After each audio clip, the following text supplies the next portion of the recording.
तव कथामृतं तप्त जीवनम कविभिरीडितं कल्मषापहं श्रवण मंगलम श्रीमदाततं भुवि गृह्णन्ति ये भूरिदा जनः। श्री श्री रामकृष्ण कथामृत একটু আগেই বললাম আপনাদের অত্যন্ত পরিচিত এবং বহু পঠিত একটি গ্রন্থ শ্রীরামকৃষ্ণের উপদেশ, যেখানে আমরা খুবই সহজ এবং সরলভাবে পেতে পারি, তা এই শ্রী শ্রী রামকৃষ্ণ কথামৃতের মধ্যেই পাওয়া সম্ভব। শ্রীরামকৃষ্ণ বিশেষ করে এ যুগের মানুষের জন্য যুগোপযোগী করে তিনি তার নীতি আদর্শ বা শিক্ষাকে কথামৃতের ভেতর দিয়ে প্রকাশ করেছেন। সকলেই জানেন যে মাস্টারমশাই যিনি ঠাকুরের কাছে নিয়মিত যাতায়াত করতেন, বিশেষ করে স্কুলের যেদিন তার ছুটি থাকতো বা বিশেষ দিনগুলোতে যখন ছুটি থাকতো, তখনও তিনি দক্ষিণেশ্বরে হাজির হতেন ঠাকুরের কাছে। আর সেই সময়ে যে সমস্ত বিষয় আলোচনা হতো তা তিনি ডায়েরির পাতাতে লিখে রাখতেন, আর সেই ডায়েরির পাতা থেকেই এই একটি অসাধারণ গ্রন্থ তৈরি হয়েছে, যার সঙ্গে অন্য কোনো গ্রন্থের তুলনা করা সম্ভব নয়। মাস্টারমশাই যখন এক একটি অধ্যায় লিখছেন, ঠাকুরের সঙ্গে তার যে কথাবার্তা হয়েছে বা যে ধরনের প্রসঙ্গে তিনি ঠাকুরের মতামত শুনেছেন, সেগুলোকে সরাসরি উদ্ধৃত চিহ্ন দিয়ে উল্লেখ করেছেন। আবার যেখানে তার সঙ্গে কথোপকথন হয়েছে সেখানেও তিনি একেবারে ডায়লগ ফর্মে কথোপকথনের ভঙ্গিতে কথামৃতকে উল্লেখ করেছেন। তার ফলে মাস্টারমশাই চেয়েছেন খানিকটা নেপথ্যে থেকে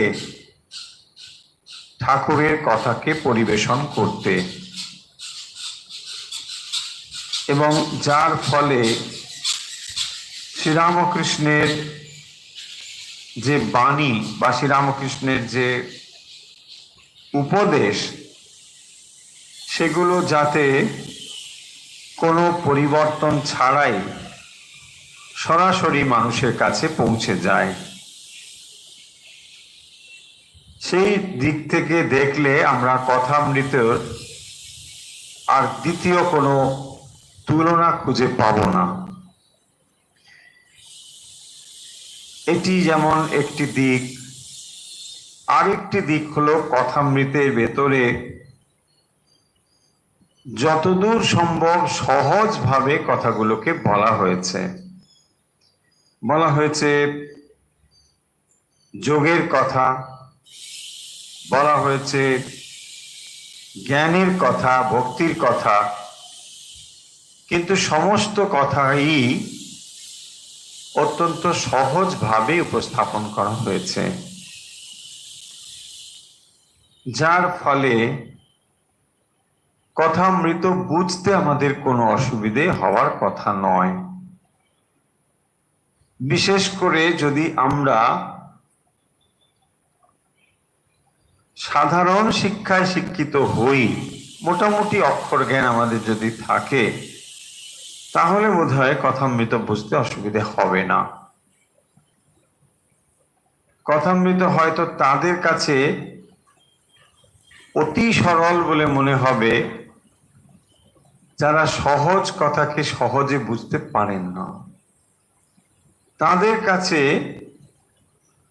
কঠিন করে কোনো একটা জিনিস উপস্থাপন না হলে সেই জিনিসটির যে কোনো একটা গুরুত্ব আছে এটা বোধ হয় না। তাদের কথা বাদ দিলে কথামৃতের গুরুত্ব অপরিসীম। কারণ যে কোনো বিষয়ে আপনি যা জানতে চান, বিশেষ করে অধ্যাত্ম ক্ষেত্রে, তার প্রতিটি উত্তর এখানে আপনি খুব স্পষ্টভাবে পাবেন। তার কারণ হলো শ্রীরামকৃষ্ণ স্বয়ং, যে যিনি এই অধ্যাত্ম রাজ্যের সমস্ত খুঁটিনাটি খবর জানেন, এবং সেই কারণের জন্যই তার কথা এত সহজ বা সরল। যিনি জেনে অথবা দেখে এসে কথা বলেন, তার কথার মধ্যে কোনো মারপ্যাঁচ থাকে না, অন্তত কোনো বিদ্যা জাহির করবার প্রচ্ছন্ন আকাঙ্ক্ষা বা বাসনাও থাকে না। অন্যান্য ক্ষেত্রে যা অত্যন্ত প্রবল হয়, অর্থাৎ যখনই আপনি কোনো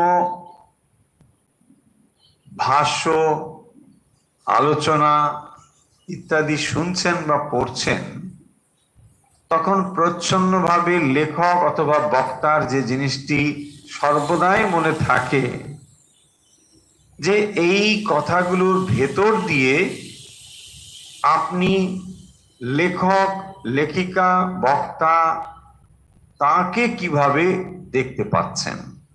অর্থাৎ তিনি যদি সহজ কথা সহজে বলেন, তাহলে যে তিনি এত জিনিস জেনেছেন, এত বই পড়েছেন, এটা আপনি বুঝবেন কি করে? শ্রীরামকৃষ্ণের কাছে এই এক সুবিধে, তার বিদ্যে বই পড়া নয়। রমারলা, যিনি শ্রীরামকৃষ্ণের জীবনী লিখছেন, তিনি লিখছেন যে এই মানুষটির কাছে এই একটা সুবিধে, যে ইনি যা বলছেন সবই মৌলিক।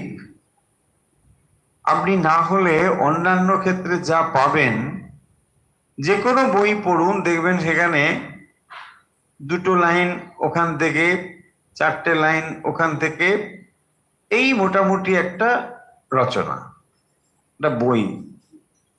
সেখানে মৌলিক চিন্তার অবকাশ খুব কম। কিন্তু শ্রীরামকৃষ্ণের কথামৃতের ভেতরে, বা শ্রীরামকৃষ্ণ যখন নিজে কথা বলেছেন, তখন তার ভেতরে মৌলিক ভাব প্রবল হয়ে আছে। কারণ তিনি কোনো বই পড়ে কথা বলছেন না, বরং সমস্ত বইয়ের উৎস হচ্ছেন তিনি। তার কথা থেকে বই হচ্ছে। তাকে বই পড়ে জ্ঞান অর্জন করতে হয়নি, আর হয়নি বলেই আমরা শ্রীরামকৃষ্ণকে একেবারে অরিজিনাল শ্রীরামকৃষ্ণ রূপে পাই। আর তা না হলে দেখবেন আপনি সব দেখবেন ওখানে দুটো লাইন, সেখানে একটা কোটেশন, এখানের এই হচ্ছে মোটামুটি সব জায়গায় এই আছে। আপনি যে কোনো বই পড়তে যাবেন, দেখবেন এই আছে। শ্রীরামকৃষ্ণ এই কাজটি করতে গিয়ে দেখলেন যে আমার বইটই পড়ার দরকার নেই। প্রথমে তিনি এইটাই অফ করে দিলেন। আর বই পড়লে কি হবে, ওখানে চারটে লাইন, ওখানে চারটে, এমনি এসেই যাবে। সেই সবের মধ্যে না গিয়ে তিনি যা বলেছেন এগুলো সব মৌলিক কথা। দেখুন, আজ আমরা যে অংশটি পড়ছি, এর শিরোনাম হলো শ্রীরামকৃষ্ণ সত্য কথা নরলীলায় বিশ্বাস করো। শ্রীরামকৃষ্ণ তিনি কথা বলছেন প্রাণ কৃষ্ণাদি ভক্তের প্রতি। কি বলছেন? সংসারে থাকতে গেলে সত্য কথার খুব আঁট চাই। বলছেন সংসারে থাকতে গেলে সত্য কথার খুব আঁট চাই। ডেটের কোনো দরকার নেই, দয়া করে যারা অপর পারে শুনছেন তাদের জন্য বলি, ডেট নিয়ে কি করবেন ডেটটা আমরা একেবারে শেষে বলছি। কারণ ডেট হলে আমরা মনে হচ্ছে আপনারা বই খুলে এবারে শুনছেন না দেখছেন, কোনটা করছেন, কোন দিকে কনসেন্ট্রেশন, এটা নিয়ে আমার একটু সন্দেহ হচ্ছে বলি এটা বলছি না। এই কথাগুলো শুনতে তো হবে। আপনি কি মানে ক্লাস 1-এর পড়া পড়ছেন যে একজন পড়ছে আমি বইতে অক্ষর মেলাচ্ছি? এটা তো দরকার নেই। সেই জন্যে এটার বিশেষ প্রয়োজন বলে মনে করছি না। কথাগুলো শুনুন। আপনি যদি একটাই তো মন, সেটা নিয়ে যদি লাইন এরকম করতে থাকেন তাহলে শুনছেন কোথায়? তার মধ্যে আবার যারা অনলাইনে আছেন ওখানে আবার কমেন্ট, প্রণাম, প্রণামের প্রণাম, কত রকম চলতে থাকে। আমি সেদিকে যাচ্ছি না। ফলে এইরকম ডাইভার্সন করে এই সময়টুকু নষ্ট করবেন না। অমূল্য সম্পদ মানে সময়। সময়ের মূল্য নির্ধারণ করা অসম্ভব। এত ভ্যালুয়েবল জিনিস জীবনের পৃথিবীতে, যা ভ্যালুয়েবল জিনিস আছে সবার থেকে মূল্যবান হচ্ছে সময়। আর সেই সময়কে আমরা এভাবে যেন নষ্ট না করি। তাই শুনতে হবে, তাহলেই আমরা বুঝতে পারবো। কথাগুলো তো বইতে লেখাই রয়েছে, আর আমি তো সেটা পড়েও দিচ্ছি, তাই না? কি এত নম্বরে কি আছে, তাহলে ঠিক হচ্ছে, কি হচ্ছে বলুন, তাই না? সংসারে থাকতে গেলে সত্য কথার খুব আঁট চায়। দেখুন এই কথাটা শ্রীরামকৃষ্ণ বলছেন। কাকে বলছেন? প্রাণ কৃষ্ণাদি ভক্তের প্রতি। প্রাণ কৃষ্ণ এখানে একজন মানুষ, ঠিক আছে, সবাইকে উদ্দেশ্য করেই তার এই কথা। তাই কথামৃত আজ সকলের জন্যে, কোনো একজন ব্যক্তি বিশেষের জন্য নয়। সত্যতেই ভগবানকে লাভ করা যায়। শ্রীরামকৃষ্ণ বলছেন সত্যতেই ভগবানকে লাভ করা যায়। ঋতগম সত্যম পরম ব্রহ্ম পুরুষম কৃষ্ণ পিঙ্গলম। ঋতগম সত্যম, ঋতম সত্যম, সেই পরম পুরুষ তিনি হচ্ছেন সত্য, সত্য স্বরূপ ভগবান স্বয়ং। সত্যতেই ভগবানকে লাভ করা যায়, কারণ সত্য হলো ভগবানের স্বরূপ। আমার সত্য কথার আঁট এখন তবু একটু কমছে। শ্রীরামকৃষ্ণের জীবনী যারা জানেন, নিশ্চয়ই আপনারা জানেন যে সত্যকে তিনি কিভাবে ধরেছিলেন। যখন মায়ের কাছে তিনি সমস্ত কিছু সমর্পণ করছেন,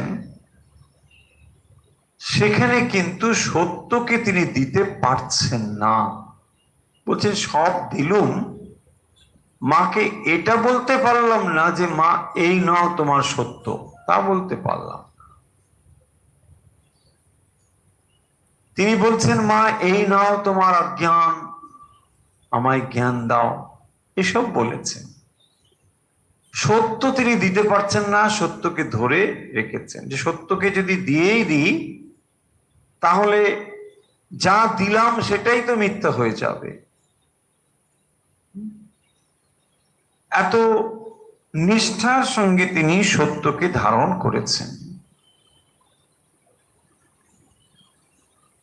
এবং যখন শ্রীরামকৃষ্ণ দক্ষিণেশ্বরে রয়েছেন, আপনারা সকলেই জানেন যে একটি বাগান থেকে লেবু আনা হয়েছে তার জন্য, সামান্য, কিন্তু সেটি মালিকানা হস্তান্তর হয়ে গিয়েছে, এ কথা শ্রীরামকৃষ্ণের জানার কথা নয়। কিন্তু সেই লেবু তিনি ব্যবহার করতে পারছেন না, বলছেন না এটা হবে না। তিনি বলেছিলেন অমুকের বাগান থেকে নিয়ে এসো, লেবু আনাও হয়েছে, কিন্তু সেটা আর অমুকের বাগান নেই, সেটা আর একজনের হয়ে গিয়েছে, ফলে ওইটি তার আর ব্যবহার করা হবে না। এমন যিনি সত্যকে ধারণ করেছেন, সেই শ্রীরামকৃষ্ণ বলছেন আমার সত্য কথার আট এখন তবু একটু কমছে, আগে ভারী আট ছিল।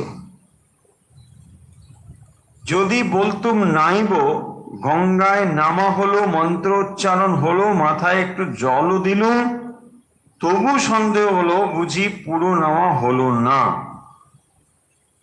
তিনি বলেছেন নাইবেন, স্নান করবেন, পূর্ণ স্নান অবগাহন করবেন, কিন্তু গঙ্গায় নামা হলো, মন্ত্র উচ্চারণ হলো, মাথায় একটু জল দিলুম, তবু সন্দেহ হলো বুঝি নাওয়াটা পুরো হলো না। এবং সেই জন্যে বলছেন যে এত দূর আঁট তার ছিল, এখন একটু কমেছে, তখন অনেক আঁট ছিল। কি অমুক জায়গাতে হাঁটতে যাবো, তা সেখানেই যেতে হবে। রামের বাড়ি গেলুম কলকাতায়, বলে ফেলেছি লুচি খাবো না, যখন খেতে দিলে তখন আবার খিদে পেয়েছে, কিন্তু লুচি খাবো না বলেছি, তখন মিঠাই খেয়ে পেট ভরাই। আমাদের এই কথাগুলো শুনে মনে হবে এগুলোর ভেতরে কি এমন ব্যাপার আছে যে আচ্ছা বলেছে খাবে না, খেয়েছে, আচ্ছা খেয়ে নিল। এগুলোর ভেতরে এটাই যে সত্যের আঁট যদি না থাকে, তাহলে এই ক্ষেত্রগুলো যেমন ছোট ছোট ক্ষেত্র, বড় ক্ষেত্রেও তার আর আঁট থাকবে না। ঠিক সময়ে জপ ধ্যান করতে হবে, ঠিক সময়ে এটা করতে হবে, এটাও দেখবেন বিঘ্নিত হয়ে যাবে। কারণ যেহেতু সত্যের প্রতি আঁট নেই, তখন অন্য বিষয়ে শৃঙ্খলাগুলো আস্তে আস্তে খুলে যাবে, ভেঙে যাবে, নষ্ট হয়ে যাবে। তাই যেখানে এই প্রাবল্যটা রয়েছে, গভীরতা রয়েছে, যে না আমি এটাকে দৃঢ়তা রয়েছে ধরবই, সেখানে কিন্তু সমস্ত ক্ষেত্রেই এটা পালিত হবে। সেই কারণের জন্য এটির উপরে এত জোর। যে সত্যকে ধরে আছে মানে সর্বাবস্থাতেই সত্যকে সে ধরে থাকবে, কোনো অবস্থাতেই সত্য থেকে এদিক ওদিক হবে না। এইটি হচ্ছে বড় বিষয়। এখন তবু আট কমেছে, বাজছে পাইনি, যাব বলে ফেলেছি, কি হবে? রামকে জিজ্ঞাসা করলুম, সে বললে গিয়ে কাজ নেই। মানে এখন তিনি কি করেন, একটা বলেছেন, তাই আর একজনের কাছে জিজ্ঞাসা করেন, আচ্ছা বলে ফেলেছি এটা করো। সে যখন বলে না করতে হবে না, তখন করে। দেখুন এখানে আমাদের খানিকটা এরকম কথা শুনে, কারণ আমাদের মন তো সবসময় ফাঁকি আর চালাকি খোঁজে, তাই আপনি হয়তো কাউকে বলেছেন কোনো একটা সময় যাবেন, যে দেখো তোমার এখানে এই দিন যাব বা এই কাজটি করব, মনে মনে আপনি জানেন কিন্তু যাবেন না। তারপরে শ্রীরামকৃষ্ণ যেটি অ্যাপ্লাই করেছেন, আর একজনকে জিজ্ঞাসা করছেন আচ্ছা আমি কি যাব, সে বললো না, যে কাজ নেই, ব্যাস তাহলে হয়ে গেল, আর যাওয়া হলো না। তো এইরকম চালাকি করতেন না শ্রীরামকৃষ্ণ, কিন্তু এটা যেন আমরা না ভুল বুঝি। আমাদের চিন্তার সঙ্গে তফাৎটা এখানে। যখন তিনি যাবেন বলে বলেছেন, 16 আনাই যাবেন, তার জন্য তার সমস্ত প্রস্তুতি সবকিছু থাকবে। তারপরে হয়তো কোনো কারণে তিনি যদি না পারেন, তখন তিনি এটা করেন। কিন্তু আমরা সাধারণত চালাকি খুঁজি, ফাঁকি খুঁজি, তাই মনে মনে জানি এটা করব না। তুমি কি এই টাকাটা কালকে দেবে? নিশ্চয়ই দিয়ে দেবো, কিন্তু জানি 16 আনা দেবো না, কিন্তু মুখে বলে দিলাম হয়তো দিয়ে দেবো। এই যে জায়গা, এইগুলো যদি আমাদের মনের মধ্যে একবার ঢুকে পড়ে, তাহলে দেখা যাবে সমস্ত ক্ষেত্রে ওই জিনিসটি চলছে। এমনকি সেটা ভগবানের ক্ষেত্রেও চলবে, সব জায়গায়। বাস, গুরুর কাছে আমরা যে কথা দিয়েছি সেটাও তখন কম্প্রোমাইজড হয়ে যাবে। এই যে সত্যের প্রতি আট গভীরতা, শ্রীরামকৃষ্ণ সেইটি দেখাচ্ছেন। আমাদের নিশ্চয়ই প্রসঙ্গত মনে পড়ে যাবে যে সত্যের মূল্য দেবার জন্য শ্রীরামকৃষ্ণের পিতাকে কতখানি কষ্ট করতে হয়েছিল। একবার যদি তিনি মিথ্যা সাক্ষী দিয়ে দিতেন কোর্টে, তাহলে তার এই এত কষ্ট কিছুই হতো না। দেড়ে গ্রামের বিশাল সম্পত্তি, সমস্ত সম্পত্তি ফেলে, মানে প্রায় অসহায় অবস্থায় পুত্র মানে কন্যা আর ওই স্ত্রী নিয়ে ক্ষুদিরাম চলে আসছেন। এটা ভাবা যায় না। কেন করছেন? সত্যের জন্য, না মিথ্যে কথা বলবো না। দেখুন এই যে জিনিস, এবং তাকে যেমন তিনি মূল্য দিয়েছেন, তেমন তিনি সর্বোচ্চ জিনিসটিও প্রাপ্ত হয়েছেন। সত্য স্বরূপ ভগবানকে পুত্র রূপে গ্রহণ করতে পেরেছেন। তাই মূল্য দিতে হবে। ভগবানকে আমরা সকলেই লাভ করতে চাই, পেলে খারাপ হতো না। কিন্তু ভগবানকে তুমি কি মূল্যে কিনবে? যদি ভগবানকে পেতেই চাও, তার জন্য কি মূল্য দিতে প্রস্তুত আছো সেটা তো বলো। না ঠিক আছে, আমি খাচ্ছি দাচ্ছি ঘুমোচ্ছি আনন্দে আছি, ভগবানও পেয়ে যাবে, অত সোজা ব্যাপারটা নয়। আপনি একজন অন্তত দেখান যে মানে একদম মজা করে খাচ্ছে দাচ্ছে ঘুমোচ্ছে যা খুশি করছেন, আবার ভগবান লাভ করছেন। অসম্ভব। আপনি একজনও এরকম দেখাতে পারবেন না। মানে আমার সব ঠিক আছে, মানে পান্তি পর্যন্ত খাওয়ার পরে কচর কচর করে ঘোড়ার মতো পান্তি হচ্ছে। হ্যাঁ, মানে একেবারে পরিপূর্ণ আনন্দে, বিষয় আনন্দে ডুবে আছি। আর কি মানে ভগবান ছাড়া না ভালো লাগে না, ভগবান কি সব বাজে কথা, তাই না? কোথায় ভগবানের জায়গা, কোথায় আপনার জীবনে? আমরা মুখে বলি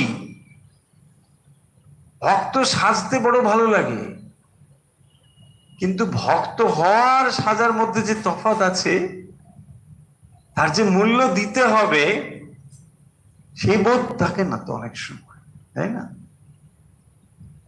জীবনের সব যেন ঠিক থাকবে।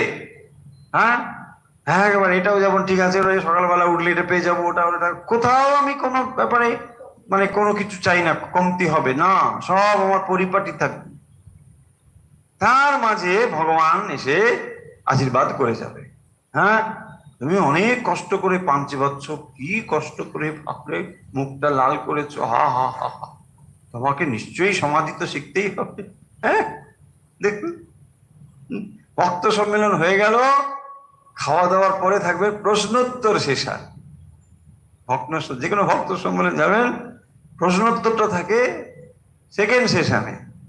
কারণ প্রথম সেশনে অনেক হট ডিসকাশন থাকে, সেসব শুনে টুনে আপনার মাথা একেবারে পরিপূর্ণ হয়ে গেছে, গজগজ করছে, ব্রহ্মজ্ঞান তীব্রভাবে মাথার উপরে মানে প্রবল স্রোতে প্রবাহিত হচ্ছে, ডিবিসির জলের মতো।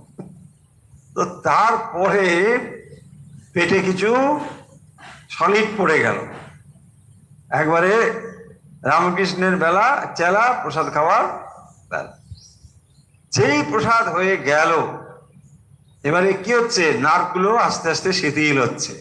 হুম আসনে আপনি বসেছেন, যে আসনে বসেছেন মানে চেয়ারে, আস্তে আস্তে চেয়ারটাকে ভারী মনে হচ্ছে। শরীর তখন ধীরে ধীরে ক্লান্তির দিকে আসছে। আর তখনই প্রশ্নোত্তর পর্ব, এখন শুরু হচ্ছে প্রশ্নোত্তর পর্ব। কে কে প্রশ্ন পাঠিয়েছেন এবারে আলোচনা করছেন, অমুক অমুক বলে ঘোষণা হয়ে গেল। এবারে আপনারা সব কঠিন কঠিন সব নানা রকম প্রশ্ন পাঠিয়েছেন, আর প্রশ্ন পাঠিয়ে ওখানে তাম্বুল সেবন হচ্ছে। তারপরে কি প্রশ্ন না, মহারাজ সমাধিটা কি করে মানে হবে সেটা যদি একবার। হম ফলে বুঝতেই পারছেন সিচুয়েশনটা কিরকম। মানে সমাধিটা না জানতে পারলে পানির রসটা যে তিনি নিচ্ছেন সে রস আর হচ্ছে না। হ্যাঁ, ভগবান হচ্ছেন রস বৈষ, সেই জন্য তো রস খাই বলে পান খাচ্ছে। ভগবান রস স্বরূপ, থানালে হবে। আর বলছে সমাধিটা কি করে, উফ, নিদ্রা সমাধি স্থিতি, আপনি শুয়ে পড়ুন নিদ্রা হয়ে যাবে, সমাধির মতো হবে। প্রসঙ্গ হচ্ছে, ফলে ভগবানের জন্যে আমরা ব্যাকুল একেবারে বলি, কিন্তু সত্যি কতটা ব্যাকুল। আর তার থেকে বড় কথা, আমরা কি মূল্য দিতে পারি তার জন্যে, কি প্রস্তুত আছি, এটাই হচ্ছে বড় কথা। হাতরা স্টেশনের স্টেশন মাস্টার স্বামীজি তাকে বলছেন, হ্যাঁ, স্বামীজিকে দেখে তার একেবারে খুবই ভালো লেগে গেছে, একেবারে প্রেমে পড়ে গেছে। কত বড় বড় চোখ স্বামীজি, আরে বাপরে, বলছি এরকম দেখাই যায় না। আর ওই ভদ্রলোক বাঙালি হলেও প্রবাসী বাঙালি, ওইখানেই আছেন অনেক দিন ধরে, স্টেশন মাস্টারি করেন, একটু হিন্দি বাংলা মিশ্রিত করে কথা বলে। ওরকম করে করে স্বামীজির কাছে বলছে যে স্বামীজি আমি কিন্তু সব ছেড়ে ছেড়ে দিয়ে তোমার সঙ্গে যাবো। বলছে বাবা, আমার সঙ্গে যাবে, অত সোজা নয়। হ্যাঁ, বলছে এক কাজ করো, মুখে ছাই মাখো তাহলেই হবে, বলে স্বামীজি একটা সুন্দর মানে একটা লাইন বলেছেন। ও ভেবেছে বোধহয় স্বামীজি তো আমাকে ছাই মাখতে বলেছে মুখে, বলে তাহলে ওর মুখে ছাইটা বেরিয়ে তুলেছে। বলছে ওই ছাই মাখতে হবে না, ভগবানকে তুমি কিভাবে নেবে, তোমার যে তীব্র ব্যাকুলতা বলছো, সেই ব্যাকুলতা কি যথার্থ, নাকি কোনো একটা সিচুয়েশন হয়েছে তাই জন্যে। সাধারণত আমরা ব্যাকুলতাকে মানে ঈশ্বরীয় ব্যাকুলতাকে চিনতে পারি না। দেখুন, কোনো কিছু হলে না হলে ছেলেরা কি বলে বা বাচ্চারা কি বলে, মা পেট ব্যথা, পেট ব্যথা। পেট ব্যথা হলে কি হবে, আপনি বলছেন আজ স্কুলে যাবো না, ব্যাস। আর পেট ব্যথা হলে আপনি কিছু করতেও পারবেন না, বলছে তাই তো হবেই, বোধ পেটে পেটে বলতে কি ঢুকবে না, ব্যথা হচ্ছে, ঠিক আছে চল। মানে পেট ব্যথা বললে নির্দিষ্ট কোনো সমস্যা বোঝায় না। তো সেই রকম আমরা যখন সংসারে কোথাও না কোথাও একটা কিছু ঠিক মতো আমার হলো না, আমরা ভাবি বোধহয় আমি ব্যাকুল হয়ে গেছি। কার জন্য? ভগবানের জন্য। এইটা যে ঈশ্বরীয় ব্যাকুলতা নয়, এইটা যে অন্য কোনো কারণ, এইটা ডায়াগনোস করতে হবে ঠিকভাবে, তাই না? আর তাহলেই আপনি বুঝতে পারবেন, তাহলে বুঝতে পারবেন না। যদি ওই সিচুয়েশনটা একটু চেঞ্জ হয়ে যায়, তখন আপনার মনে হবে যে দূর, এটা তো ঠিক না। হ্যাঁ, তোমরা ভাবিত হইও না, একটি আমার কর্ম হইয়াছে, ব্যাস, মর্কট বৈরাগ। সেই জন্যে সত্য হচ্ছে একটি সম্পদ, যার দ্বারা আমরা ঈশ্বরকে লাভ করতে পারি। সত্য।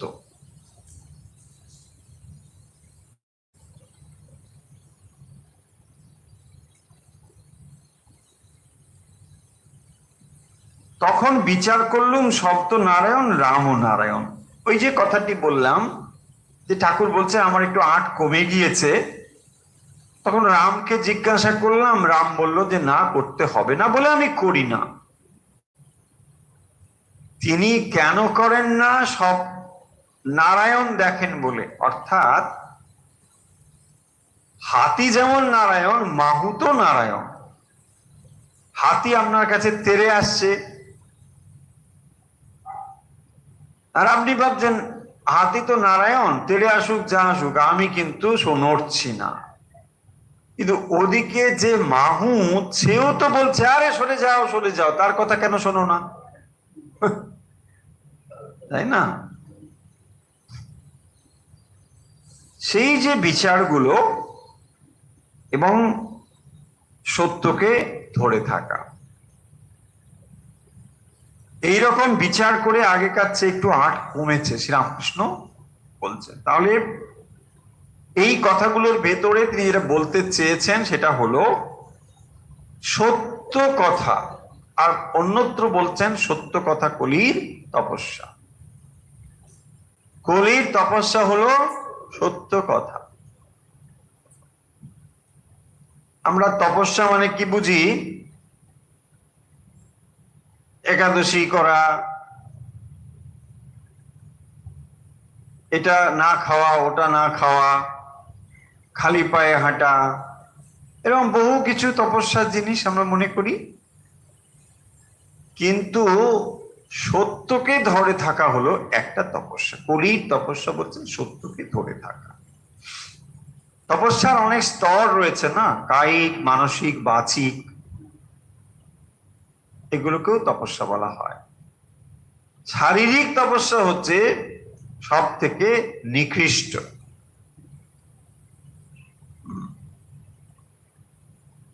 শারীরিক তপস্যা করে মন যদি ওপরের দিকে না যায়, কেবল শরীরের স্তরে পড়ে থাকে, তাহলে সেগুলো অত্যন্ত নিকৃষ্ট। অনেকে দেখবেন ওইসব করতে থাকে, দেখো আমার চুল কত লম্বা, জটা, মানে কি বিজ্ঞাপন, এগুলো হচ্ছে বিজ্ঞাপন, তাই না? এসব বিজ্ঞাপন দেখে আপনি স্পিরিচুয়ালিটি চিনবেন। ভারতবর্ষের মানুষ আমরা কম বেশি এগুলোতেই মজে যাই। বাস, যার জটা বড় বিরাট বাবা হয়ে গেল। আধ্যাত্মিকতা তো বুঝি না, ধর্ম টর্ম কিছুই বুঝি না, শুধু বুঝি দাড়ি, যত বড় দাড়ি তত বড় জমাট বাঁধা আধ্যাত্মিকতা। নিশ্চয়ই জমাট বেঁধে আছে, তাহলে এত বড় দাড়ি হলো কি করে? হ্যাঁ, এত জটা হলো কি করে? দেখুন, এগুলি আমরা মজে যাই। মেলা টালায় দেখবেন বিশাল বসে আছে, এখানে বাবা, আর বাবার 1 মাইল দূরে তার জটা, চালারা ওখানে আছে, বেলা পড়ছে, প্রণামী পড়ছে। বাবা এবারে উঠবেন, জটা এবার একটু পরে উঠবেন, কেন? জটা 1 মাইল দূরে আছে। হ্যাঁ, জটা জুটো সমাযুক্ত। তো এই হচ্ছে ব্যাপার। সত্য হচ্ছে কলির তপস্যা। ওইগুলো তপস্যা দেখো, ওই জটা তো এমনি হচ্ছে না, জটার জন্যে অনেক চ্যানেল টালা রাখতে হচ্ছে, সেখানে অনেক যত্ন করতে হচ্ছে, তবে তো এত লম্বা 1 কিলোমিটার জটা হচ্ছে। দেখুন, এটার জন্য সারাদিন ওই জটার জন্য চলে যাচ্ছে, তাই না?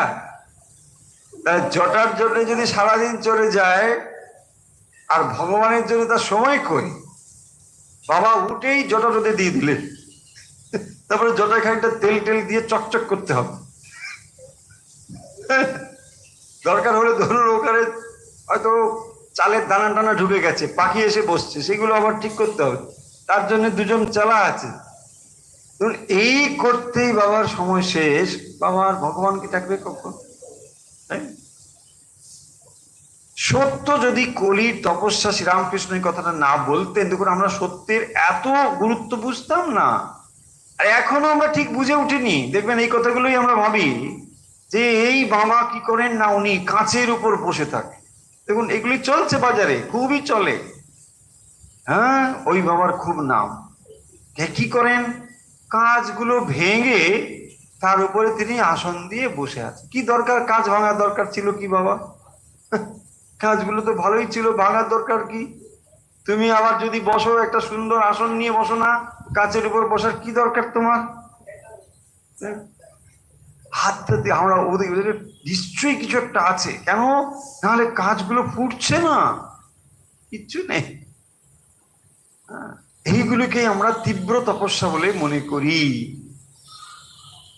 কিন্তু এগুলো তপস্যা নয়। আসল তপস্যা হচ্ছে ভগবানকে ধরে রাখা। মন ঈশ্বরে দেওয়াই হচ্ছে সর্বোত্তম তপস্যা। এগুলো হচ্ছে লোককে ঠকা, লোককে চমক দেখানো, দেখো আমি কত বড়। দেখুন আপনি সবাইকে ঠকাতে পারেন, সবাইকে মজাতে পারেন, নিজেকে মজাতে পারেন না, নিজেকে ভুল বোঝাতে পারেন না। সেই জন্যই আপনাকে সাবধান হতে হবে যে আপনি ভক্ত সাজছেন না ভক্ত হচ্ছেন। সব সময় এইটা বিচার রাখতে হবে যে আমি ভক্ত হচ্ছি না ভক্ত সাজছি। বেশিরভাগ ক্ষেত্রেই আমরা দেখতে পাবো আমরা ভক্ত সাজবার চেষ্টা করছি, হওয়ার নয়। এখন দেখছি এখন আবার একটা অবস্থা বদলাচ্ছে। অনেক দিন হলো বৈষ্ণব চরণ বলেছিল মানুষের ভেতর যখন ঈশ্বর দর্শন হবে তখন পূর্ণ জ্ঞান হবে। বৈষ্ণব চরণ বলেছিল, কি বলেছিল না, মানুষের ভেতর যখন ঈশ্বর দর্শন হবে তখন পূর্ণ জ্ঞান হবে। মানুষের ভেতরে ঈশ্বর দর্শন হবে।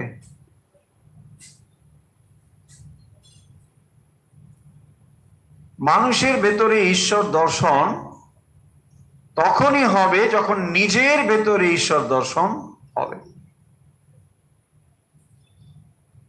সর্বভূতে ব্রহ্ম আছেন ঠিক, কিন্তু এটি বুঝতে হলে নিজের ভেতরে আগে এটাকে জানতে হবে।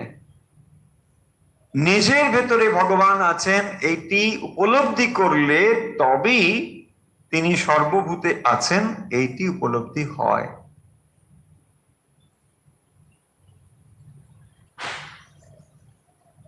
এখন দেখছি তিনি এক এক রূপে বেড়াচ্ছেন, কখনো সাধু রূপে, কখনো ছল রূপে, কোথাও বা খল রূপে। তাই বলি সাধু রূপ নারায়ণ, ছল রূপ নারায়ণ, খল রূপ নারায়ণ, লুচ্চ রূপ নারায়ণ।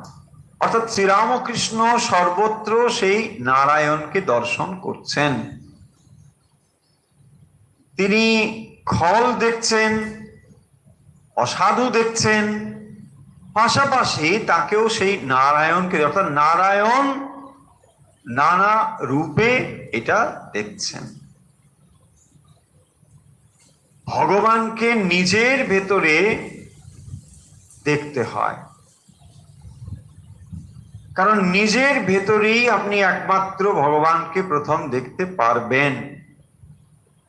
সবার ভেতরে ভগবান আছেন এটা মিথ্যে নয়, কিন্তু এই উপলব্ধি করতে গেলে আগে নিজের ভেতরে সেই সত্যকে লাভ করতে হবে। তা নাহলে আপনি হাজার চেষ্টা করুন, জানতে পারবেন না। যদি না নিজের ভেতরে ভগবানকে উপলব্ধি করেন, জানতে আপনি পারবেন না। সেই জন্যই আগে নিজের ভেতরে এই সত্যকে উপলব্ধি করতে হবে। এখন ভাবনা হয় সবাইকে খাওয়ানো কেমন করে হয়, সবাইকে খাওয়াতে ইচ্ছে করে তাই একজনকে এখানে রেখে খাওয়াই।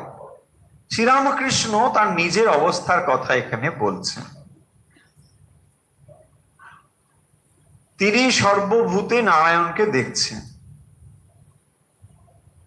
আর সবাইকে খাওয়াতে ইচ্ছে হয় তাই একজনকে এখানে খাওয়াই দিয়ে সর্বভূতের কথা ভাবি।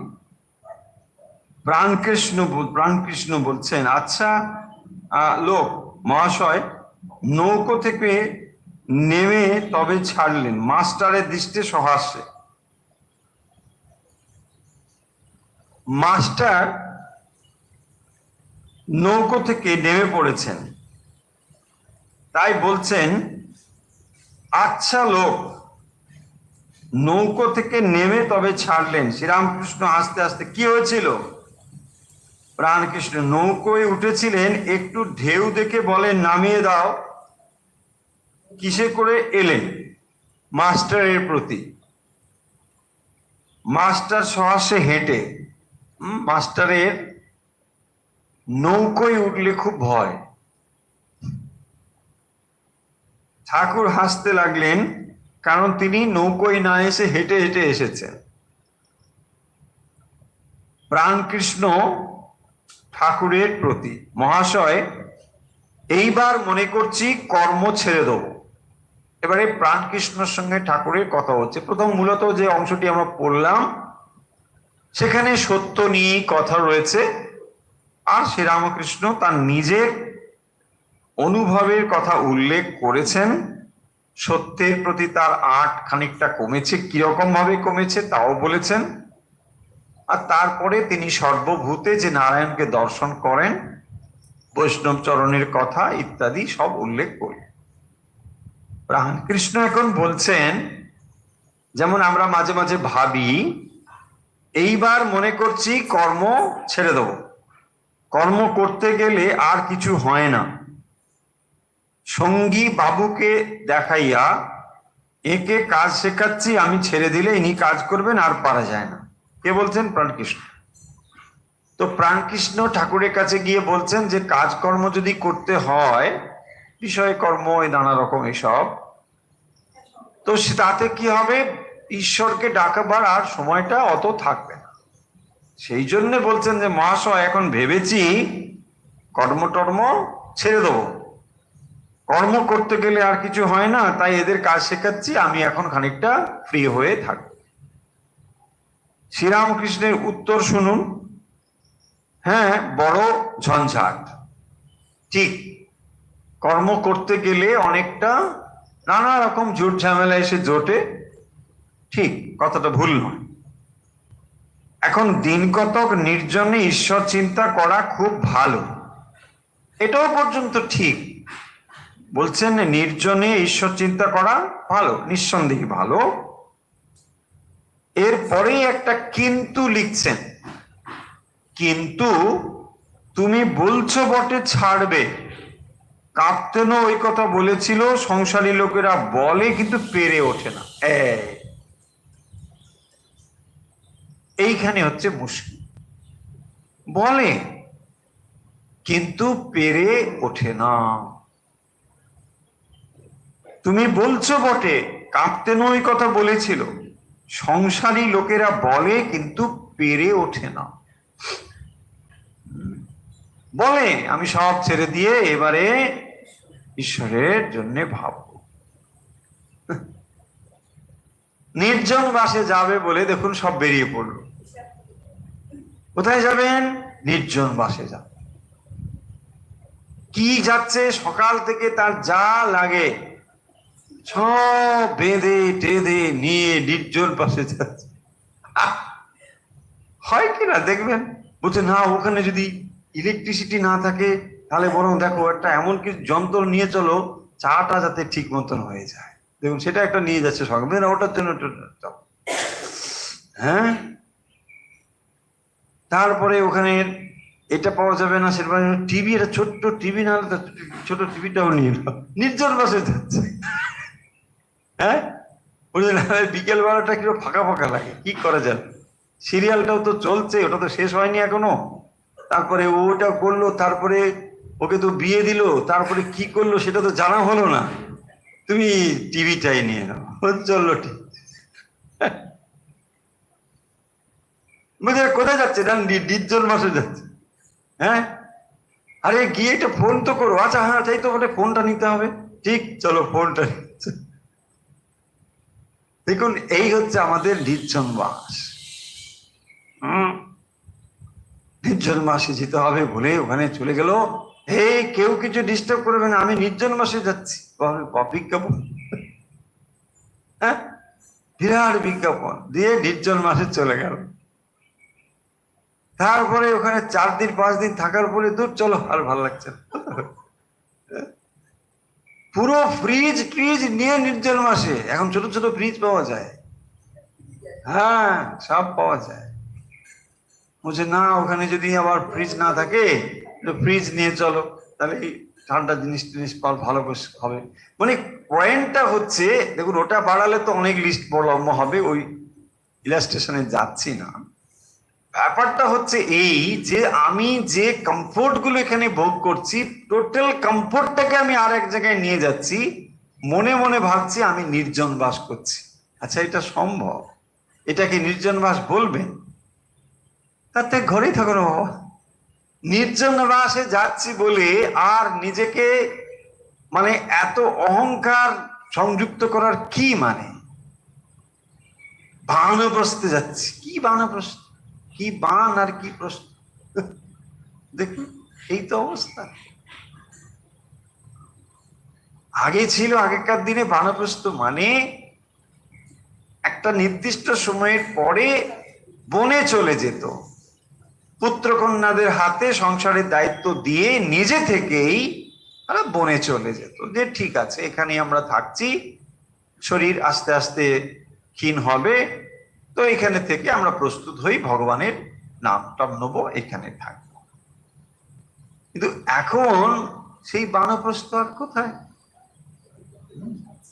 এখন বানপ্রস্থ মানে ধরুন আপনি না 2 দিন ছুটি আছে, ওই আশ্রমে কাটিয়ে আসি বলে যত রকম ওখানে যা যা সুবিধেগুলো পাওয়া যাবে তো যাবেই, যা যাবে না সব বেঁধে টেঁধে নিয়ে অনেক লাগেজ টাগিজ এত হেভি, ওইগুলোকে হ্যান্ডেল করতেই আপনার দিন শেষ, তাই না? শুনেছি এরকম, আমি জানি না, লোকে হাঁড়ি করা টরা সব নিয়ে চলে যায়, ছোট ছোট হাঁড়ি, ছোট ছোট ওই যে খেলনা বাটি টাটির মতো সব নিয়ে চলে গেল, গিয়ে ওখানে একটা সংসার পেতে ফেললো আগে, ব্যাস পেতে টেতে দিয়ে মানে বিরাট একটা ব্যাপার হবে। আর কি হবে? তারপরে তো বয়স বাড়ার সঙ্গে সঙ্গে মেডিসিন এসে গেছে, তাই না? জপের মালা নিতে আপনি ভুলে যেতে পারেন, মেডিসিন নিতে আপনার ভুল হবে না, না হবে না, হওয়া স্বাভাবিক নয়, সেটাই বলছি। হ্যাঁ, জপের মালা আপনার হয়তো মনে নেই, ঠিক আছে মেডিসিন গুলো নাহলে ডাক্তারবাবু বলে কি সর্বনাশ, আপনি মেডিসিন নিয়ে গেলেন না, প্রেশার তো এই হয়ে গেছে, আপনার ওই হয়ে গেছে, সর্বনাশ। ফলে একবার দেখুন কি অবস্থা। এখন দিন কতক নির্জনে ঈশ্বর চিন্তা করা খুব ভালো, কিন্তু পেরে উঠলে তো হয়, সেটাই বলছেন। সংসারী লোকেরা বলে কিন্তু পেরে ওঠে না। কেন পেরে ওঠে না? প্রশ্ন কি, মানে উত্তর কি? পেরে ওঠে না এই জন্যে যে এর জন্যে একটা বিরাট মানসিক প্রস্তুতি চাই, এটা একদিনে হবে না। অনেকের এইরকম মানসিকতা, মনে করেন যে 60 or 65-এ আমার রিটায়ারমেন্ট হয়ে যাবে, তো তারপরে আমি দীক্ষাটা নিয়ে মোটামুটি একটা সাধন ভজন শুরু করে দেব। দেখুন এটা যদি আপনার খুব ভালো প্রিপারেশন না থাকে, পারবেন না, কিছুতেই পারবেন না। 65 এসে গেল, তারপরে দেখবেন মেয়ের বিয়েটা হয়তো হচ্ছে না, সেটা করতে হবে, তারপরে মেয়ে বিয়ে যেই হলো বলছে না আর একটা সমস্যা এসে হাজির হলো, সেটা হচ্ছে না, বা আর একটা কিছু, এই চলবে অনবরত, আপনাকে বিব্রত করে দেবে, কিছুতেই পেরে উঠবেন না, ভীষণ কঠিন, অত সোজা নয়। আর তখন দেখবেন আস্তে আস্তে মনের শক্তিও তো কমছে, শরীরও তো দেবে না, পেরে উঠবে না। সেই জন্যে খুব ভালো একটা প্রিপারেশন ছাড়া এগুলো কিন্তু করা যায় না। আমরা অনেক সময় ভাবি বটে, কিন্তু হয় না। অনেক পণ্ডিত আছে, কত জ্ঞানের কথা বলে, মুখেই বলে, কাজেই কিছু নয়। তো এই কথা কেন বলছেন না? ওই প্রসঙ্গে বলছেন যে সবাই বলে বটে সংসারী লোক, শ্রীরামকৃষ্ণ বলছেন, কিন্তু পেরে ওঠে না। নির্জন বাস খুব দরকার। আপনি বলতে পারেন যে নির্জন বাসের কথা কেন এত গুরুত্ব দিয়ে বলা হচ্ছে? এই জন্য বলা হচ্ছে, দেখুন আমরা যে পরিবেশে দিন কাটাই সাধারণত, সেখানে আপনার অন্য চিন্তা করবার খুব একটা অবকাশ নেই। আপনি জীবনটাকে ভাবুন, আপনার 25 বছর তো চলেই গেল কেরিয়ার আর চাকরি জীবনে ঢোকবার প্রস্তুতি এই করতে করতে। এখন তো পড়াশোনা করতে প্রায় পিএইচডি টিএইচডি পোস্টডক করতে করতে 30 হয়ে যাচ্ছে, 28-30 হয়ে যাচ্ছে। তারপরে ভালো একটা জায়গায় যদি সে চাকরি টাকরি নেয়, করতে করতে 30-32, তারপরে বিবাহ, এইসব করতে করতেই তো কতটা সময় চলে গেল। এবং তারপরে দেখুন, ও তো চাকার মতোই ঘুরছে, আজ ব্যাঙ্গালোর, কাল ওখানে, পরশু এইখানে, আর যদি বিদেশে যায় তার তাই হয়ে গেল। তার তো আমি এখনো তো এরকম মাঝে মাঝে শুনি, অনেকে এসে গল্প করে বলে তারা বিয়ে করেছে, একজন থাকে ব্যাঙ্গালোরে, একজন থাকে কানাডায়। আমি বললাম, ভাই এটা কিরকম? বলছে, না এরকমই আমরা আছি, কিছু করার নেই, কারণ ওর চাকরি এখন ছাড়তে পারবে না, আর আমিও তো নতুন অ্যাসাইনমেন্ট নিয়ে ওখানে গেছি। ফলে বুঝতেই পারছেন এই এই অবস্থা। আর তাহলে আপনার সময় কোথায়? এই অ্যাসাইনমেন্ট কমপ্লিট করতে করতে, চাকরি জীবন শেষ করতে করতে আপনার 60 এসে গেল।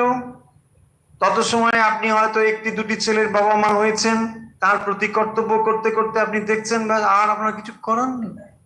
ফলে একবার ভেবে দেখুন, আপনি 100 বছরের জীবন যদি পানও, খুব বেশি কিন্তু আপনার হাতে সময় নেই। মানে এগুলো ভাববার। এই জন্য নির্জন বা সাহায্য করে কেন?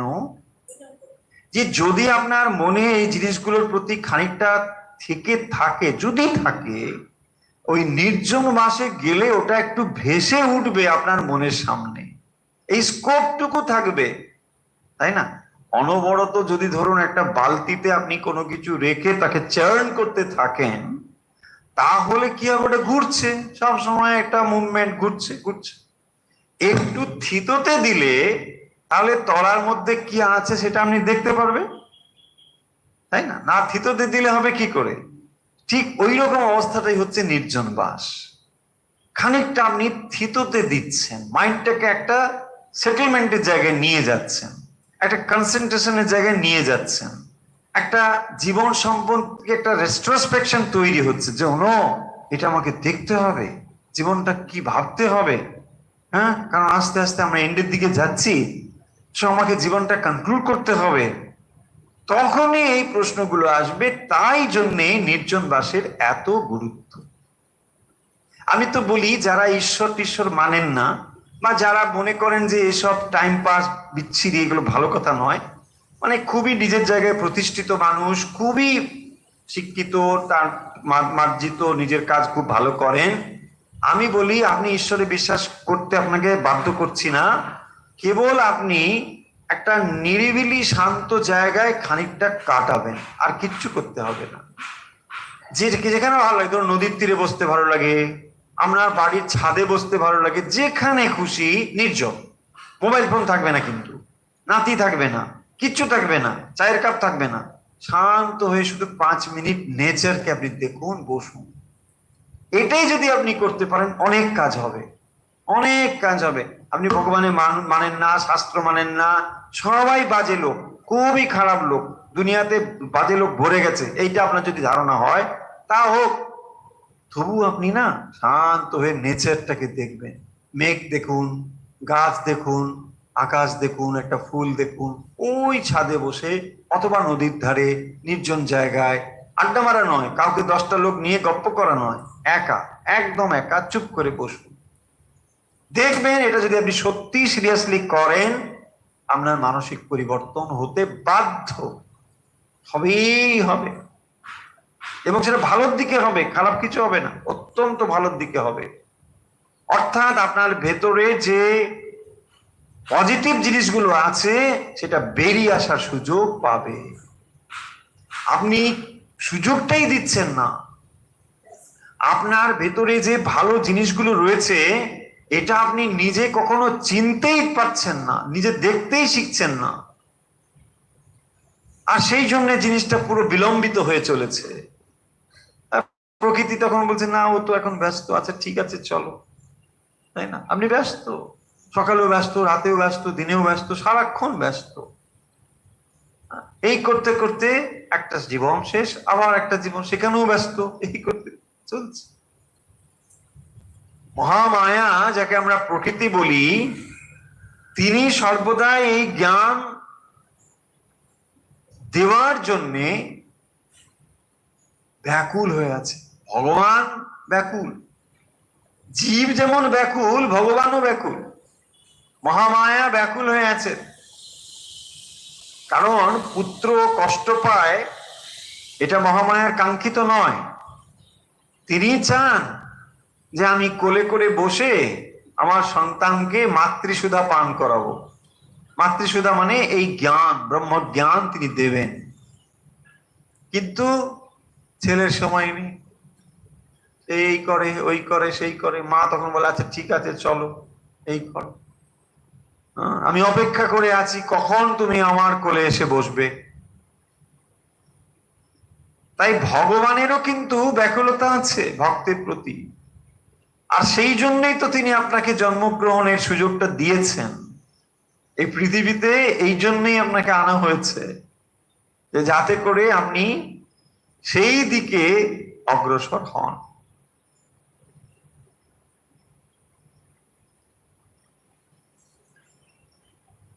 মুখে পণ্ডিত আর সেই বিষয়গুলো বলছেন, এগুলো আপনাদের সকলের জানা।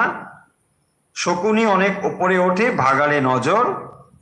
পণ্ডিতের বিবেক বৈরাগ্য আছে তবে ভয় হয়, তা না হলে কুকুর ছাগল জ্ঞান হয়। পাণ্ডিত্যকে শ্রীরামকৃষ্ণ এই দৃষ্টিতে দেখাচ্ছেন।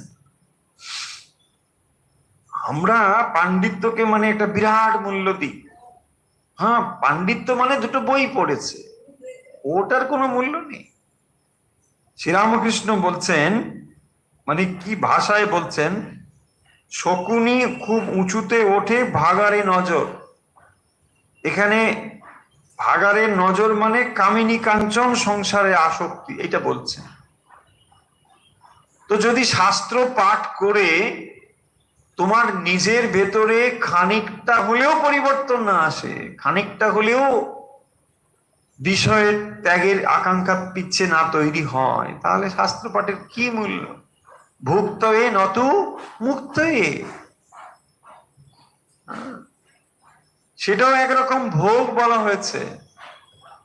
শাস্ত্র পাঠ করে আমি বিরাট বক্তৃতা দিই, দিয়ে মানুষকে চমকিত করি, এটাও একরকম ভোগ। লোকে দেখে ভাবে আমি বিরাট কিছু। কেন? না, আমি শাস্ত্র নানা রকম পড়েছি, এখানে দুটো শ্লোক, সেখানে চারটে, অমুক তমুক। হ্যাঁ, একেবারে লোকে মানে আহা, ভুক্ত এ নত মুক্ত এ, সেটা একরকম ভোগ। কিন্তু বলছেন যদি পণ্ডিতের বিবেক বৈরাগ্য আছে, যদি তার বিবেক বৈরাগ্য থাকে, তবে ভয় হয়, তা না হলে কুকুর ছাগল জ্ঞান হয়। তাহলে বিবেক বৈরাগ্যটাই হচ্ছে মূল্যবান জিনিস। শাস্ত্রজ্ঞান কেন? বিবেক বৈরাগ্যের জন্যে। অনেক শাস্ত্র পড়ে যদি বিবেক বৈরাগ্য না হয়, তার কি মূল্য আছে? তাই না? সেইটি হচ্ছে আসল জিনিস। ভগবানের প্রতি অনুরাগ, বিষয়ের প্রতি বিরাগ, এইটি যদি না হয় তাহলে শাস্ত্র পাঠের কোনো মূল্য নেই। প্রাণকৃষ্ণ প্রণাম করিয়া বিদায় গ্রহণ করিলেন ও মাস্টারকে বলিলেন, আপনি যাবেন? মাস্টার বলিলেন, না, আপনারা আসুন। প্রাণকৃষ্ণ হাসিলেন ও বলিলেন, তুমি আর যাও? মানে নৌকোতে। মাস্টার পঞ্চবটির কাছে একটু বেড়াইয়া ঠাকুর যে ঘাটে স্নান করিতেন সেই ঘাটে স্নান করিলেন। তৎপরে অবতারিণী রাধাকান্ত দর্শন প্রণাম করিলেন। ভাবিতেছেন, শুনিয়াছিলাম ঈশ্বর নিরাকার, তবে এই প্রতিমার সম্মুখে কেন প্রণাম? ঠাকুর শ্রীরামকৃষ্ণ সাকার দেবদেবী মানেন এই জন্য? আমি তো ঈশ্বর সম্বন্ধে কিছু জানি না, বুঝি না। ঠাকুর যে কালে মানেন, আমি কোন ছাড়, মানিতেই হইবে। মাস্টার ভবতারিণীকে দর্শন করিতেছেন, দেখিলেন বাম হস্তদ্বয়ে নরমুণ্ড অসি, দক্ষিণ হস্তদ্বয়ে বরাভয়। এদিকে ভয়ঙ্করা আর একদিকে মা ভক্তবৎসলা, দুইটি ভাবের সমাবেশ। ভক্তের কাছে তার দিনহীন, জীবের কাছে মা দয়াময়ী স্নেহময়ী। আবার এও সত্য, মা ভয়ঙ্করী কাল ও কামিনী। একাধারে কেন দুই ভাব, মাই জানেন। ঠাকুরের এই ব্যাখ্যা মাস্টার স্মরণ করিতেছেন আর ভাবিতেছেন, শুনেছি কেশব সেন ঠাকুরের কাছে কালী মানিয়েছেন। এই কি মৃন্ময় আধারে চিন্ময়ী দেবী, কেশব এই কথা বলিতেন। ফলে পরবর্তী যে অংশটি আমরা পড়লাম, সেখানে মাস্টারমশাইয়ের কথা রয়েছে, যিনি এখনো নিশ্চিত নন যে ঈশ্বর সাকার না নিরাকার। তাই তিনি লিখছেন যে আমি তো এখনো নিশ্চিত নই ভগবান সাকার নাকি নিরাকার, কিন্তু যে মানুষটির কাছে এসেছি তাকে আমার ভালো লেগেছে। তাই লিখছেন যে ভবতারিণীর মন্দিরে যে কি প্রণাম করছি বা রাধাকান্তের মন্দিরে, কারণ শ্রীরামকৃষ্ণ করছেন বলে তাকে মানি, তিনি যা করছেন তাই আমিও সেটা করছি। এইটি তিনি এখানে উল্লেখ করছেন। সাকার কিংবা নিরাকার পরে তিনি জানবেন, এখনো সেটি হয়নি, কারণ সময় হলো 5ই এপ্রিল 1884। 5ই এপ্রিল 1884 যেকালে, ফলে মাস্টার মশাই যে খুব পুরাতন হয়ে গিয়েছেন, অনেকবার এসেছেন তা তো নয়। তাই এখনো তার ওই অবস্থা লাভ হয়নি। আর সেই জন্যই এখানে বলছেন যে ঠাকুর পঞ্চবটিতে বেড়াতে বেড়াতে যে ঘাটে স্নান করতেন, তো সেই ঘাটে তিনি স্নান টান করে মন্দিরগুলোতে প্রণাম করেছেন। ঠাকুর যেকালে করেন তাই করেছেন। আজকের কথামৃত পাঠ আমরা শেষ করব যে পয়েন্টগুলো আমাদের মনে রাখার জন্যে। দেখুন, কথামৃত এত সহজ এবং সরল যে অনেক সময় আমরা ভাবি যে কথামৃত এত সহজ হয়েই যেন আমাদের কাছে গুরুত্ব হারিয়েছে, তা নয়। এখানে শ্রীরামকৃষ্ণ স্বয়ং তার উপলব্ধিগুলোকে এই গ্রন্থের মধ্যে প্রকাশ করেছেন। মাস্টারমশাই চেতেন কথাগুলোকে লিখে রাখতেন। আর শুধু এটা মাস্টারমশাই করতেন, শ্রীরামকৃষ্ণ কথা বলতেন এমন নয়। মাস্টারমশাই এই কাজটির জন্য একেবারে নির্দিষ্ট ছিলেন, কারণ তিনি তাকে বারবার এই কাজটি কিভাবে নিখুঁতভাবে করতে হবে সে নির্দেশও দিয়েছেন। কোনো একটি জিনিস যখন শ্রীরামকৃষ্ণ কথা বলেছেন, আলোচনা করেছেন, মাস্টার হয়তো পাশে বসে শুনছেন, তাকে তিনি মাঝে মাঝে জিজ্ঞাসা করেছেন, কি বললাম বলতো? তার থেকে কথাটা শুনে যদি সংশোধনের দরকার হয় সংশোধন করিয়ে দিয়েছেন। ফলে কথামৃত যে এডিট করা হয়নি তা নয়, এডিট স্বয়ং যিনি বলেছেন তিনি এডিট করে দিয়েছেন। ফলে এই কথামৃতর মধ্যে যে কথা রয়েছে স্বয়ং শ্রীরামকৃষ্ণের কথা, এবং সেটা অত্যন্ত অথেন্টিক। তাই এই কথামৃতের ভেতরে আজ আমরা যে পয়েন্টগুলো দেখলাম তা হলো, প্রথমে সত্যের কথা বলা হয়েছে। সত্যতেই ভগবানকে লাভ করা যায়, এবং তারপরে যে প্রসঙ্গ এসেছে সেটি হচ্ছে নির্জন বাসের প্রসঙ্গ। ভাবে লোকে নির্জন বাস করতে পারবে, কিন্তু অনেক সময় তা করে উঠতে পারে না। কেন পারে না? তার জন্য একটি দীর্ঘ প্রস্তুতির দরকার হয়। তা না হলে একদিন দুদিনে এটা সম্ভব হবে না। তাই নির্জন বাস মানে কোথাও বেড়াতে যাবার কথা বলা হচ্ছে না। আমরা সরলীকরণ করে নিই আশ্রম বাস। আশ্রম বাস তখনই নির্জন বাস হয়ে উঠবে যখন আপনি ঠিক ভাবে মানসিক প্রস্তুতি নিয়ে আসবেন যে হ্যাঁ, আমি এই সময়টুকু ভগবানের জন্যই কাটাতে চাই। তা না হলে আশ্রম এই জগতের মধ্যে, সেখানেও তেঁতুল গাছ আছে, হ্যাঁ, সেখানেও তেঁতুল ফলে, সেখানেও টক হয়। হ্যাঁ, ফলে সেখানেও দেখবেন নানা রকম মুখরোচক জিনিসও পাওয়া যাবে। মুখরোচক জিনিস মানে আচার। সব থেকে ভালো আচার হচ্ছে পর নিন্দা পর চর্চা। কি ভালো লাগে যদি ভরপেট খাওয়ার পরে ধরুন একটু বেশ মানে সুন্দর করে বসেছেন আর তারপরে শুনেছ, ব্যাস এই হয়ে গেল। হ্যাঁ, কি শুনেছ? ব্রহ্মজ্ঞান? না না, ব্রহ্মজ্ঞান না, ওসব বলো না, এখন অম্বল হবে, একটু হজম করতে হবে তো। ফলে এই অবস্থা হওয়া। তাই নির্জন বাস অত সোজা নয়, তার জন্য একটা বিরাট প্রস্তুতি লাগে।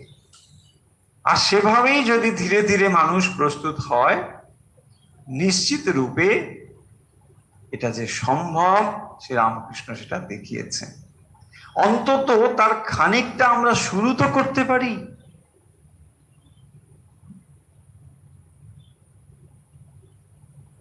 সবটা পথ হয়তো আপনি একদিনে অতিক্রম করতে পারবেন না, কিন্তু জার্নিটা তো শুরু করতে পারি। তাই কথামৃত আমাদেরকে এই দিকেই উৎসাহিত করে, কাউকে হতাশ করে না, নিরাশা দেয় না, বরং আশার আলো জ্বালিয়ে দেয়। পারবে পারবে, তুমি নিশ্চয়ই পারবে। কারণ এখানে এমন একটি অসম্ভব জিনিস বলা হয় না যেটা আপনি আমি পারবো না, পারবে। তাই ছোট ছোট করে লক্ষ্য স্থির করতে হয়। একদিনে বিরাট একটা উচ্চ লক্ষ্যকে স্থির করা ঠিক নয়। একটু একটু করে ধীরে ধীরে অগ্রসর হতে হয়, আর তাতে আত্মবিশ্বাস বাড়তে থাকে। আমি এটা করতে পারি, বাহ, আরেকটু বাড়াই। এইটা করতে পারি, আরেকটু বাড়াই। দেখবেন এই করতে করতে আপনি ধীরে ধীরে অগ্রসর হবেন। একদিনে যদি বিরাট একটা টার্গেট তৈরি করেন, দুদিন পরেই আপনি হতাশ হয়ে যাবেন, বলছেন না না, এই হবে না, বাদ দাও, ছেড়ে দাও, চলো। তা নয়, ধীরে ধীরে করতে করতে দেখবেন ঠিক আস্তে আস্তে হবে।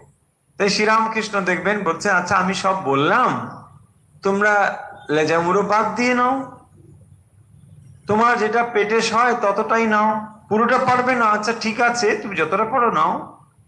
তাই না? বলছে দেখো, যার বেশি সময় আছে সে করছে। তো সাধু সন্ন্যাসীর কথা কি বলছে? আরে ওদের তো সময় আছে, ভগবানকে ডাকবেই, বলছেন না? ওরা যদি ভগবানকে ডাকে, বাহাদুরি কি, ঠিক আছে, কিন্তু তুমি অনেক রকম ঝামেলা ঝামেলা মিটিয়ে তারপরে ভগবানকে ডাকো, ঠিক ঠিক ঠিক, এটা ঠিক আছে, করো করো করো। দেখবেন শ্রীরামকৃষ্ণ এটা বলেছেন। আর তার উপদেশ কজন আর সাধু সন্ন্যাসী, ওই তো সংখ্যায় না, অধিকাংশই তো গৃহভক্ত, আর তাদের জন্যই তো তার বেশি চিন্তা। সেটাই তিনি বারবার বলেছেন। তাই অসম্ভব সত্য কিছু বলেননি, তিনি যেটা বলেছেন এটা সম্ভব, জীব এটা পারবে, কিন্তু সচেতন ভাবে তাকে বিচার করতে করতে জীবনকে এই জিনিসগুলোর কাছাকাছি আনতে হবে, তাহলে এটা হবে। তাই না? অগ্নি সততই উত্তাপ আপনাকে দেবে, কিন্তু অগ্নির সংস্পর্শে আসতে হবে, আসলেই উত্তাপ পাবেন। অগ্নি প্রজ্বলিত হয়ে রয়েছে, উত্তাপও রয়েছে, কিন্তু তার সান্নিধ্যে আসতে হবে। আর সেই সান্নিধ্যে আসাই হলো শ্রীরামকৃষ্ণ কথামৃতের সান্নিধ্যে আসা। এই সান্নিধ্যে এলেই দেখবেন জীবনে আলো, উত্তাপ সবই আপনি লাভ করতে পারবেন। চলুন তাহলে আজকের কথামৃত কথা এখানে শেষ করছি। যে যেখান থেকে আমাদের সঙ্গে যুক্ত রয়েছেন, আমরা এখন একটু অভ্যাস করব, যদিও সময় অনেকটা কম।